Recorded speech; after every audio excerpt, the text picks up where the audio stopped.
The Quran says in Surah Isra, chapter number 17, verse number 32, that come not close to adultery, for it is an evil opening other roads to evil. So if you abstain from adultery, you are submitting a will to Almighty God. In Islam, we have a system of modesty, which is the same in Christianity. Quran says in Surah Nur, chapter number 24, verse number 30, say to the believing man that he should lower his gaze and guard his modesty. Whenever a man looks at any woman, and if any brazen thought, any unashamed thought comes in his mind, he should lower his gaze. The same message is given in the Gospel of Matthew, chapter number 5, verse number 27 and 28, where Jesus Christ, peace be upon him, says, it has been said of the old times that thou shalt not commit adultery. But I say unto you, whosoever looketh upon a woman to lust after her has already committed adultery in his heart. The same as the Quran says, that lower your gaze, Jesus Christ, peace be upon him, says that anyone who looketh upon a woman to lust after her has already committed adultery in his heart. The next verse, Surah Nur, chapter number 24, verse number 31 says, say to the believing woman that she should lower her gaze and guard her modesty, and display not her beauty except what appears ordinary of, and to draw her veil, a head covering, over the bosom, and display not her beauty except in front of her father, her husband, her sons, and a big list of mahram, the close relatives who she can't marry, is given. There are basically 6 criteria for hijab given in the Quran and the Sahih Hadith. The first is the extent, which differs between the man and the woman. For the man, it's from the navel to the knee.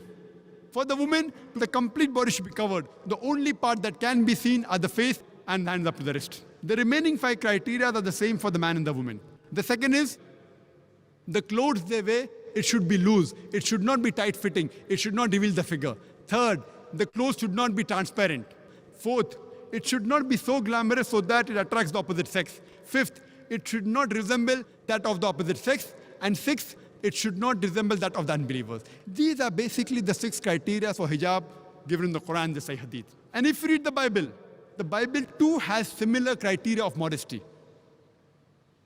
It's mentioned in the book of Deuteronomy, chapter number 22, verse number 5, that the woman shall not wear clothes that which pertain to a man, and neither shall man wear the garments of the woman. Anyone who does so is an abomination to their God. That means wearing clothes of the opposite sex is even prohibited in the Bible. It's mentioned in the 1 Timothy, chapter number 2, verse number 9, that the woman should be dressed up with modesty and shamefacedness and with sobriety. They should not have braided hair, or should not wear gold or pearls or costly array.